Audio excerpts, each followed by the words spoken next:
Alright, so before I start this video, I just want to do a log of the miles. Here on the Celica, we have 138,767 miles. And let's see, on trip A, we have 3,600, so I'm overdue for an oil change. And 93 on the other one. So today I have this gauge cluster I got from the junkyard. It came from a 2000 Toyota Celica GT 5-speed manual, and I just want to plug it in just to see how many miles are on it, so that way I can sell it on eBay with the mileage. So it's a fairly simple job. I believe we just need a Phillips screwdriver, so I'm going to go ahead and start that, take out the key, and the first two screws will be right up here, just 1 and 2.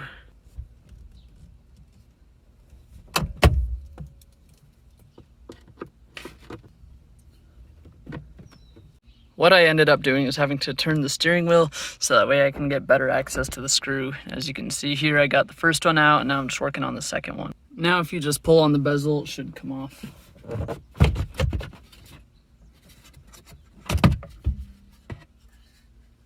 Alright, then from here, there's just a few Phillips screws. There's one here in the bottom left, one here in the bottom right, and there's one here kind of offset to the top right.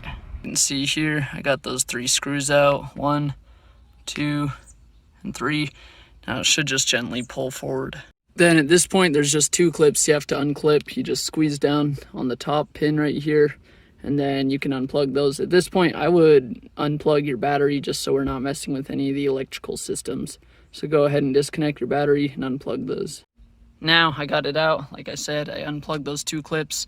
The reason you'd want to do this is if you're swapping the odometer for some reason, not sure what the practicality of that is, as well as there's these little bulbs, I believe, if your turn signals or just like the dash lights in here go out, so you can replace those, or if you want to turn them a different color.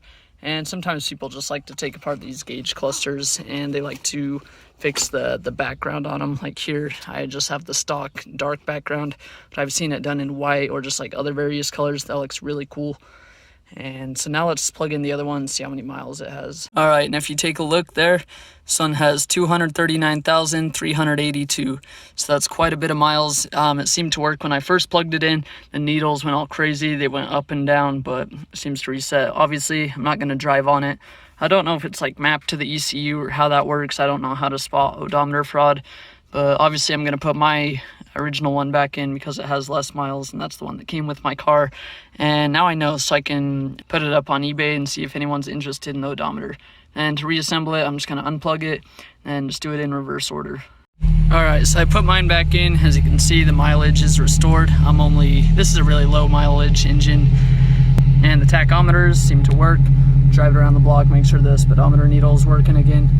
And yeah, I hope this helped. And just one other thing to look out for on these odometers, if you ever take one out, and it might be these 3 pins, but I'm not 100% sure. As you can see, there's a little cutout, and if the soldering just looks bad, this is OEM, it's never been tampered with. This is how it looks, I believe. But if those pins are ever like poorly soldered, that could be odometer fraud.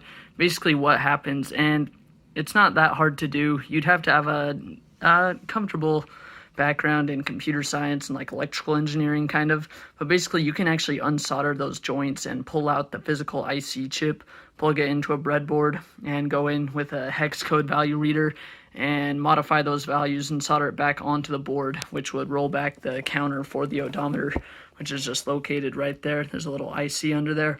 So if you ever see that, it could be odometer fraud, just be aware of that. Like I said, I'm not 100% sure, so that way it can be easily identified without having to take off the whole back.